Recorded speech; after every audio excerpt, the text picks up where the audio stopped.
All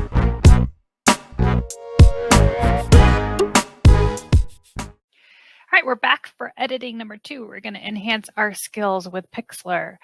So for this one, our final result is we're going to be learning how to feather and how to dodge and burn our pictures. So let's pull up Pixlr. Remember, we do not need to sign in at all. So pull up pixlr.com, and I'll bring you back so we can remember how to do it. Pixlr.com. And you scroll down to Advanced. And you do not need to log in. First thing we should do is you might see other projects here. I like to erase them every now and then because I know I'm not going to be working with them anymore. What I'm going to do now is I'm going to open up an image. And my image is here. For this project, we're going to be doing eventually in another editing project, we're going to be messing with this image right here. So I would like for you to take a photograph like this, but make sure whoever's holding the phone, that your finger does not go over the image that is inside of here. Try to keep your fingers on the outside, and you'll learn later that it's because we're going to be doing some manipulation in here. Not for this one, but it's going to prepare us for our next one. So it's getting you ready. You're welcome to use my image and that you have, or you can photograph yourself or somebody else similar to this. Notice I use a really short depth of field. You can do the best you can with the camera you have, but it does not necessarily have to be fuzzy. And you'll see why in just a little bit. Okay, so the idea for this project is I want to actually start to burn down these edges right here so that it looks like it's kind of vignetting. So let me show you what it looks like just to use a simple filter. All right, so I'm going to vignette the filter through here, and I can change the amount I do it, and look what it does. It creates kind of a darkened edge, and it really helps kind of halo right here and to show the effect of like the subject matter here. I always like to do this to my pictures. I always like to darken my edges in a lot of my pictures. It's just the style that I like to do. But so that's one easy way to do it. I'm going to teach you a more difficult way. And one other thing I did want to share with you is we haven't really talked about the undo section here, but the history shows you what you've done. You can see here I have opened and I've vignetted. Now, if I want to go back to what I did before, all I do is click right here. And I went back in time. Okay. Another thing I can do is I just hit Control Z and that undo. So that's one way to undo it. I'm sure there's probably an edit undo right there as well. So there's 3 different ways you can undo. I really like seeing my history because then I can figure out what I did wrong or what I did right. Let me just show you also if I was like, oh, I went back too far, I can just re-click it again and I'm back to where I was, which is really nice. So I'm going to go back to open. I wanted to share with you also that the filter vignette, you can go the opposite direction too, and it can lighten the edges like that. And you click apply. I prefer always the darker edges. That's just me, but notice how it really does help focus on the subject matter in the picture. So the reason I'm bringing this up is because the filter is nice and everything, but it's prescribed for you and you don't get to choose where the location of that circle is. It's just around the edges, which is fine for certain cases. So I'm going to teach you some new skills here. As you can see, I have my toolbar on the left, and I'm going to go back to the selection tool. We used this in the last lesson. And the cool thing about this selection tool is that you can actually change the shape of it. So now I want to use an ellipse instead of a rectangle. Okay, I'm not going to worry about these selections right here, but I do want to care about the feather. Okay, I want you to imagine what feather means. Feather is like, you know how the tips of a feather are very wispy?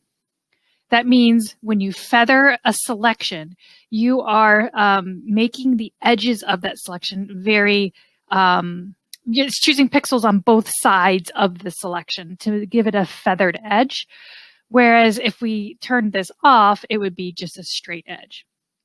So I'm going to put it on feather. It is really important that you actually click the feather and select the feather first before you do your selection. If you do it afterwards, it won't work.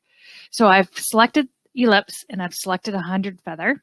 And now I'm going to show you, I'm going to just circle around this part of the subject.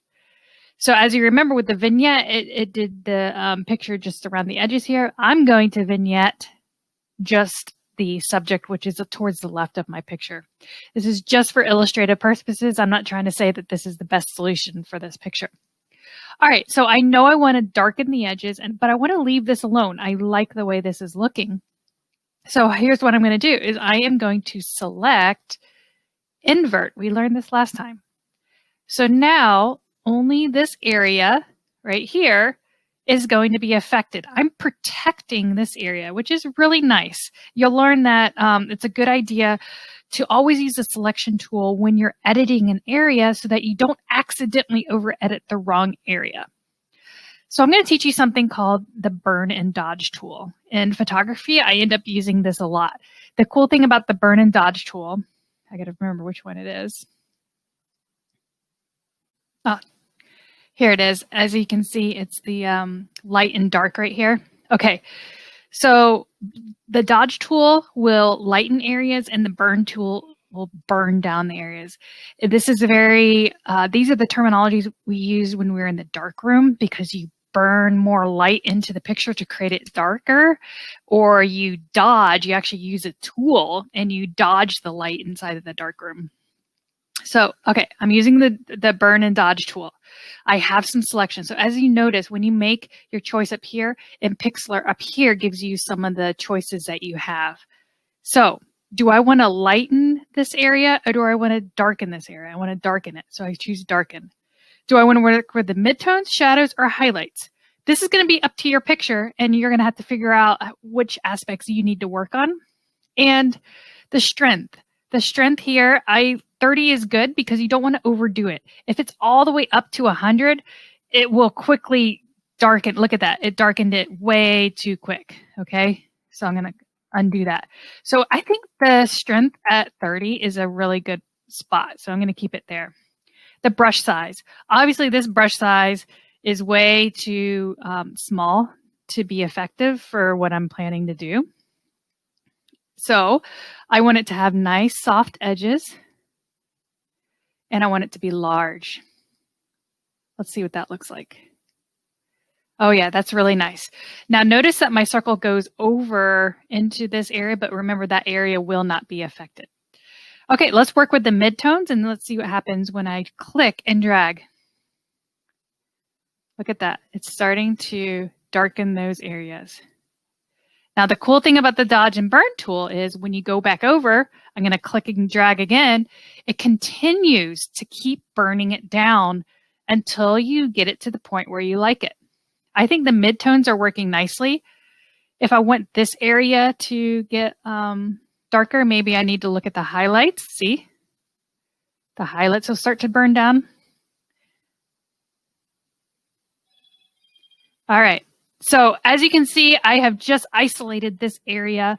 I'm going to unclick the selection tool, deselect, and now you can see it's got a fuzzy edge right here. It's not a harsh line. I have darkened everything around and I've just highlighted this area. I would have to say, to be honest, that this area right here looks too harsh. So what I'm going to do is I'm going to go back to see if I can loosen that up a little bit. I think I went too far. So I went back in my history and now let's deselect. That looks better. Okay, that's all I want you to practice doing for today. Now all you have to do is do File, Save, and save this as your name and edit. Save it as a JPEG, high quality. Oh, and I want to change this to 2000, remember?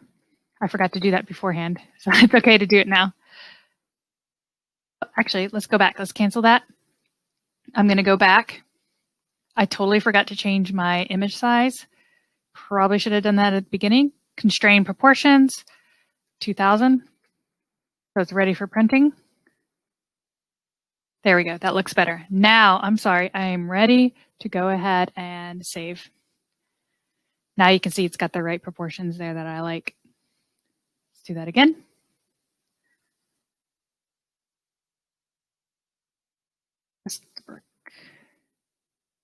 Edit 2. And download. And then just go ahead and plug that image directly into your Google Classroom assignment.